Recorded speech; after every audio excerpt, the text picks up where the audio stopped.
I would like to introduce Emmanuel Bacry, who is an associate professor at Ecole Polytechnique. I'm going to ask you the same question, which is please introduce yourself and talk about first your relationship to big data and how you use that, and we will listen to your presentation. Okay, so first, thank you very much for inviting me.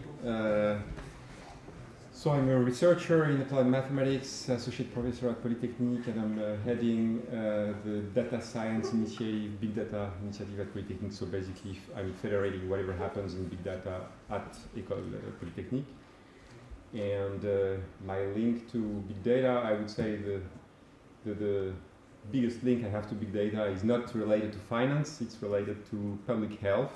I'm heading a very big contract with the CNAM, Caisse Nationale d'Assurance Maladie, which is the public health company in France, the government company for public health, and which has the biggest public health database in the world. It's 1 peta of data, and we're doing data mining in it. Okay. So I'm not going to talk about health here, I'm going to talk about finance and high frequency. So trying to do some model in high frequency dynamics of electronic markets. I'm going to use a mathematical model which is called Hawkes processes that were introduced for modeling earthquakes, and I'm going to use them in dimension 8. So that's going to be a little complex in dimension 8, so that you get used to what Hawkes processes are.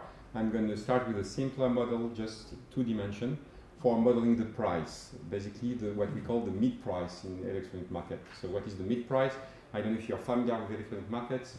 If you are not, at a given time, the best price you can have access to if you want to buy is called like the best ask price, the best buying price, and the best price you have access to when you want to sell is the best bid price or the best sell price. The mid price is the middle. Okay, it's a proxy for a price at that high frequency price at a given time. Okay. So I'm going to do a simple 2-dimensional model for that. I'm sorry, the next 2 slides, there are a few formulas, but I promise that after there are almost none. Okay? So, yeah, no, don't worry, you don't have to read these are, okay. Does it work, you say? Yeah, but I don't see it, so I have to. Okay, so I say that the price is moving upward or downward, and I'm coding all the upward jumps in a process that I call price ask, that's the PA. Okay, so PA increases by 1 whenever the price goes up, and PB increases by 1 whenever the price goes down. So basically the price is the difference between PA and PB. And PA and PB are what we call in mathematics point processes, meaning that nothing happens until they jump and that's it. Okay, so they jump at some random arrival time. In order to characterize these jumps, we have this lambda intensity, which measures the density of jumps you have per unit of time at a given time. Okay. Now there is one very famous characteristic when you work on high frequency prices, is the fact that when the price jumps upward, then it's very likely that the next move is going to be downward. It's mean reversion of the price. Okay, so I want to encode that in my model. So in order to do that, what I want is that if the price went down a lot in the past, I want that the next jump is most likely to be an upward jump. Okay, so I want to increase the intensity of the upward jumps. So that's exactly this formula here. Okay, this formula just says that that's intensity at time t of the upward jumps, that is a constant, plus something, you don't care about the exact form, but it's something that regresses on the past downward jumps. Okay, and this is most of the time positive, and this is a kernel that encodes the influence of past downward jumps on future upward jumps. Okay, and of course I can do the exact same thing on the other side. So the present downward jumps are influenced by the past upward jumps using this positive kernel here. Okay, and when I do that, of course I'm going to create some mean reversion property. When it goes up, it has a tendency to go down. So I have 2 equations here. I'd rather write a matrix equation. So that's the last formula, and then you'll never see any afterwards. So I just write the 2 equations in one, in this way, where this is a 2-dimensional vector, this is 2-dimensional vector, this is the price, the upward jumps and downward jumps, so this is 2-dimensional, and here I have a matrix, where I only have the cross diagonal, okay, which is non-zero, because I want mean reversion. So this is past downward jumps influencing future upward jumps, and this is past upward jumps influencing present downward jumps. Okay, so this is mean reversion. Now, if I want to be as general as possible, I want to be able to code trend following also. So, in order to do that, I just have to replace this zero term by non-zero term. Okay, this is what I'm doing here. Okay, you might have also an influence of the fact that even we know, I know in advance it's going to be very little, but I want to be as general as possible. It's possible that the past upward jumps influences a lot to the future upward jumps. Okay, so that's the most general equation here, and this is called the Hawkes process in dimension 2. Okay, and now I just want to show you some simulation of this process. So this is one example. So this is large scale, so that's 10 hours. Okay, simulated, and then when I make a zoom on 1 hour, this is what you get. So you see, it's a point process, meaning that nothing happens to the price until there is a next move. Okay, and then what you see is that it's mainly mean reverting, meaning that when it goes up, it has tendency to go down right afterwards. Okay, so it does a lot of things like that. So that means very, very well the different dynamics of the high frequency prices. And now we have a method that is able to estimate these kernel functions, so to see which ones are important and which ones are not important. Okay? So basically, if I go back, I have, a priori I have 4 kernel functions to estimate, okay? But upward moves and downward moves are more or less equivalent, so that makes just 2 kernel functions. The one which is diagonal, meaning that I'm pushing in the same direction, and the one which is cross, which is I'm doing mean reversion. Okay. So this is the trend following kernel, and this is the the mean reversion kernel. And what you see is that this is much thicker here. Actually, this is parallel. Okay, so it decreases very slowly, and this is like exponential. So we find from the data, okay, that the price is really mean reverting, mostly mean reverting. That's what we refer to as the microstructure of the price. Okay. So this was done on 800 days of data. So I kept data, just 2 hours of data every day, because you have what we call intraday effects. So we're always afraid that the dynamics is going to be different during the time of the day itself. Okay, so when people go to lunch, the dynamics might be different than for people when it's the open time or close time. Okay, so we are very careful about that always. But the nice thing about this model is that if I look, for instance, at this kernel, so I told you this is parallel. So if I do a longer plot, you'll have a simple line like that. Now, if I change the time of the day, so instead of looking at it between 10 and 12, I just look at it between 2 and 4 o'clock p.m. I find always the exact same kernel. So it means that this dynamics doesn't change. So that's pretty surprising for somebody who's doing high frequency modeling. But that proves that the dynamics do not change during the day. The only thing which changes during the day is the exogenous pattern, meaning that more people are trading or less people are trading. But the way they interact doesn't change during the day. So that's a very nice proof of that. So that's the 2-dimensional models. Now that you are expert on Hawkes processes, let's move to an 8-dimensional case. And we'll finish by 26 dimensions if you're nice. Okay, so here is the database, just to give you order of magnitude. I'm interested in 2 different assets, DAX futures and Bund futures. Bund futures are like one of the most liquid assets in the world. 1 year of data. It is timestamped by the market at a precision of 1 microsecond. I mean, the timestamp is precise at 1 microsecond, but if you look carefully at the data, you see that the precision is not really 1 microsecond, it's more about 50 microseconds. Okay? You don't have, the market doesn't reach this kind of precision. So what are the components of my process? I had 2. I had the upward and downward jumps, and now I'm going to add some other ones. The other ones concern the orders that are arriving on the electronic market. So basically, you have 3 ways of sending an orders in the electronic market. The first order you can send is I want to buy at the best price. Okay, so that's called a market order or a trade on the ask. So that will jump by 1 if somebody says I buy now at the best price. That will jump by 1 if the person sells at the best price. Okay, so these are market orders. Now this is aggressive orders because you make a trade happening as soon as you send the order. Okay, whatever the price is. So now you have passive orders where you just declare yourself ready to buy a certain amount of contracts at a given price. Okay, so this is a limit order. So it could be a limit on the ask, meaning you are ready to buy, or here you are ready to sell. Okay, and then at any time you can cancel these orders. Okay, you can cancel the fact that you send a limit order. So these are cancellations. So these are the basic orders you can send to an electronic market. So there are 3 types of orders, each of them on the ask side, so on the sell side or on the buy side. Okay, and then you have 2 components for the price, upward and downward. So that makes 8 components for the process, for the model.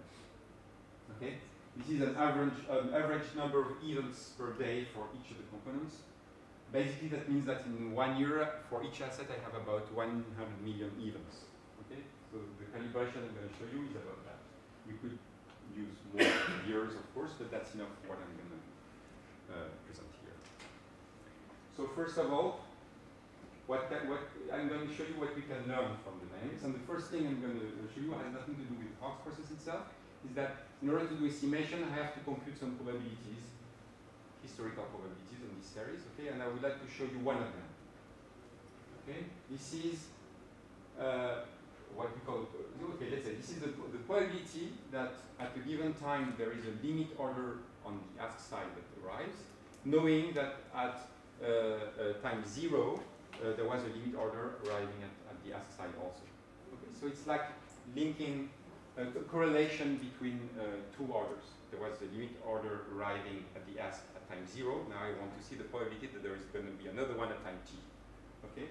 And this is this function, the probability, as a function of time. So what do you see here? The first thing you see is noise here. I told you the timestamp of the market is bad below 50 microseconds. So that's bad, that's noise.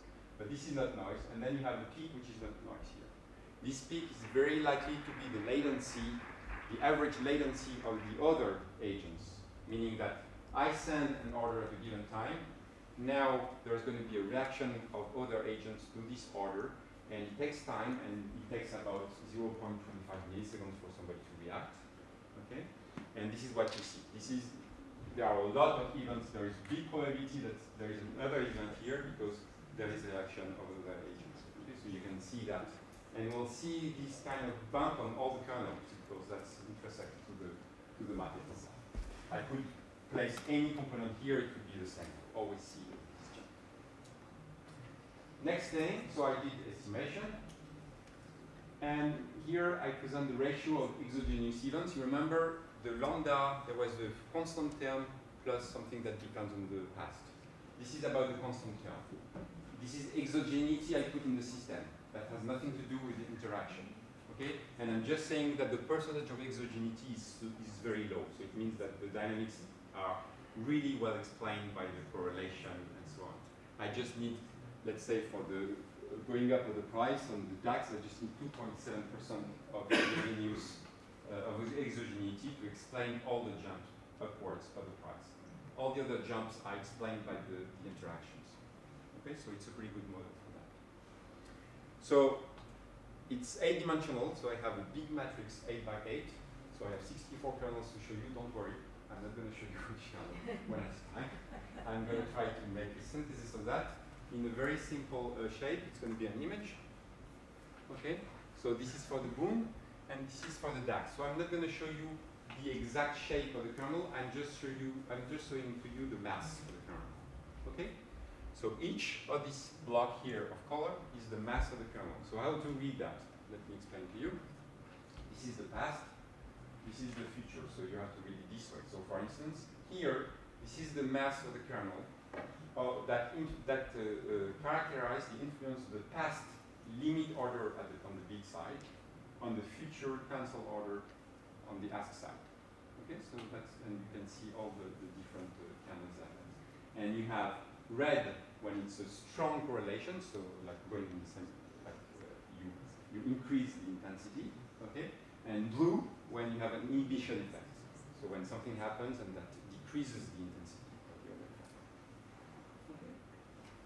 So let's talk about these, the different structure we can see here. I'm going to go back to what I'm saying, and that's, I think, the goal of my talk here, to explain to you how this kind of picture reveals to you all the high-frequency dynamics of the market. Okay? I mean, the main high-frequency dynamics of the market. So the first thing you see clearly here, I think, is that you have a big matrix made of very small matrices, 2 by 2, which are all symmetrical. Okay? Which is not surprising because I told you upward, downward, this is symmetric, and big ask is symmetric. So it's normal to have this. First thing. Second thing, I started my talk with the two-dimensional process, two-dimensional model. You can see here. That's the price up, price down. Okay? And what you see exactly what I told you is that mainly it's cross-diagonal, it's mean reverting, so it's very strong here and very small here. Okay, so here we're putting just the mean reversion of the price. So now let's go one step further and look at what's here on the diagonal here. Okay, so all these blue 2 by 2 matrices.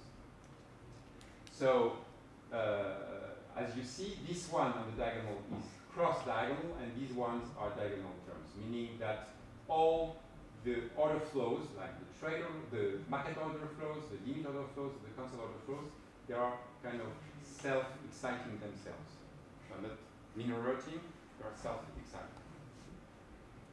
So this is not very surprising if you are familiar to high frequency trading. You know, for instance, if we look at that, we know that if the last trade was due to somebody who sent a buy order, a market order buy order, it's very likely that the next one is again a buy order. Why is that? Because there are a lot of people in the markets trying to place some huge orders, okay? And when you place a huge order, when you want to minimize the impact, you cut it in small orders, and you place these small orders one after the other. So when there is one buy order, it's very likely that you're going to find a lot of buy orders afterwards. Okay? So that explains this red here, which is diagonal. Now, it's also true that people try to copy each other on the market. So there is a herding effect also. So it's splitting of orders and herding. And you see that also on the limit orders and on the cancel orders. Okay?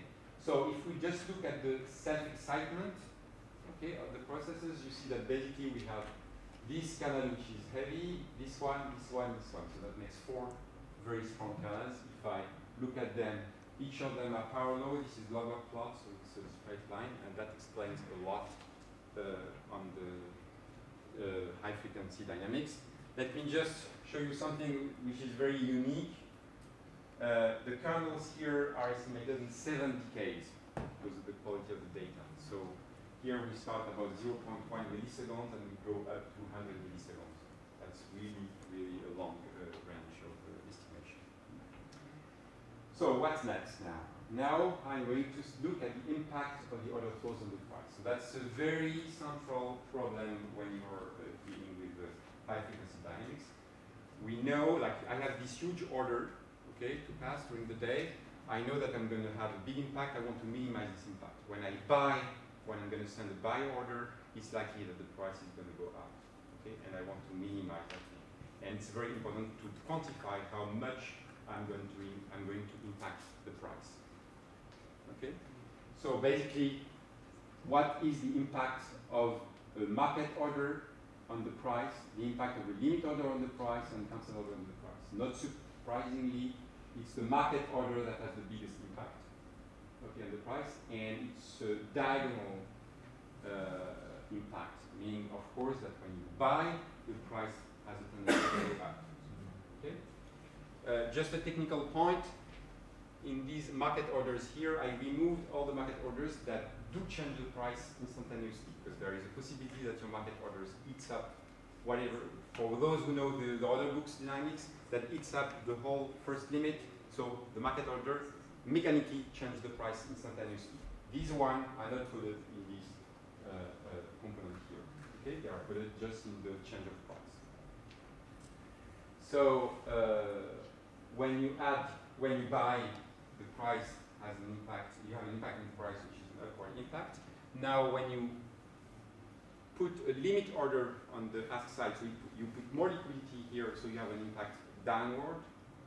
Okay, and when you take out some limit orders, you decrease the liquidity, so the price, you have an impact in the price, which is an upward impact. Okay.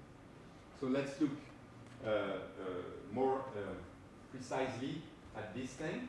So I want to zoom this thing. Okay, so I have two, mainly because it's symmetric, so I have maybe two kernels, one which is trend-following, positive correlation, and anti-correlation. Okay, so I'm just going to show you the two kernels here. And instead of showing you the kernels, I'm showing you the cumulative of the kernel to see exactly where it changes. It's better visually, it's better. So this is almost zero, I told you. Okay, this is basically saying that this is zero. The only important value is here, the important kernel. And what you see is very interesting and very surprising for somebody who is used to high frequency dynamics of electronic market. What you see is that it's zero always, and then when you basically reach the average latency time, so when people have time to react the first time, then you have an impact on the price, and then it's the cumulative kernel, so basically it means that the kernel doesn't move.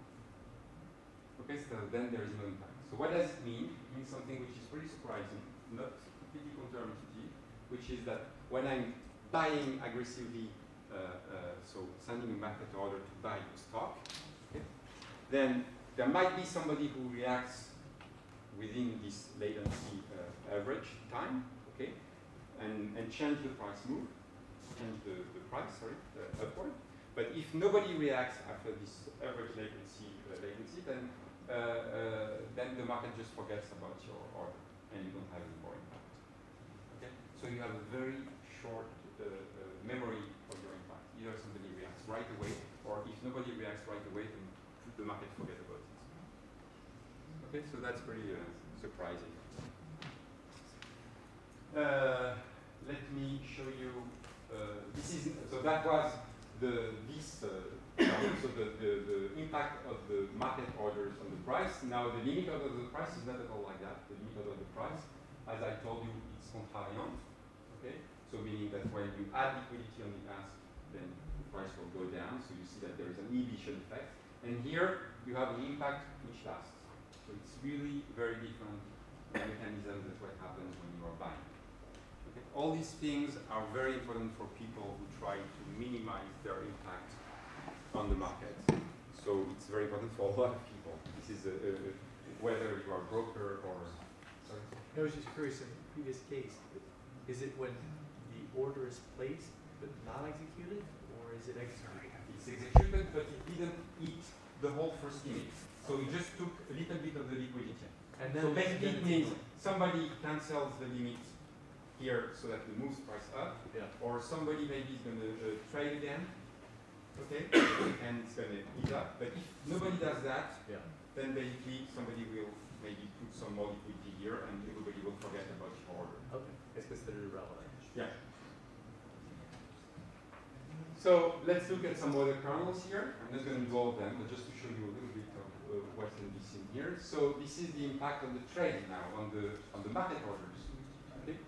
So I'm looking at what impacts this row here of the market orders buying and selling. And what you see is that basically it's this one which is the strongest, meaning that people who are placing market orders, the main thing they are looking at are the price moves. Okay? They don't care that much about the limit orders and the flow of cancel orders. They are basically looking at how the price moves. And how is it here? Let's look at this thing. It's cross-diagonal, meaning that when the price moves up, there are less buying trades. Okay? This is exactly what I'm saying here. That is the influence of the past upward price on the future buying trades. Okay, so what you see is that this is legacy. Okay, so there are less people buying when the price is going up, and there are more people selling when the price is going up. Okay, so it seems natural maybe to you, but it's, from what I know, from my knowledge, the first time there is a model that is able to find that from empirical high-frequency dynamics, and to tell you that this is true on 7 decades going on of time scale, going from 0.1 milliseconds to 100 seconds. Okay, that's a very, very nice result. Last thing I wanted to show you. So we saw the influence of price on the trades, on the market orders. So now we can look at the influence of price on the limit orders, or on the cancel orders. Okay. On the trades, we saw that it was compliant. Now on the limit, it's also compliant here, and on the cancel it's like that. So why is that? Let me just, this is just the 4 panels here that I'm going to show you. Okay, so this is compliant. So what happens here? The price goes up. So what we're saying is that there are less limit orders arriving at the ask and more arriving at the bid. And this is, if you are used to high-frequency dynamics, this can be interpreted as market maker reaction to change stock price. The market maker always tries to make the price going the other direction. So when it goes up, they will add some limit here, okay, because they're further from what the so-called efficient price. And when it goes down, they're going the other way. So we can see here, we can quantify the action of the market makers.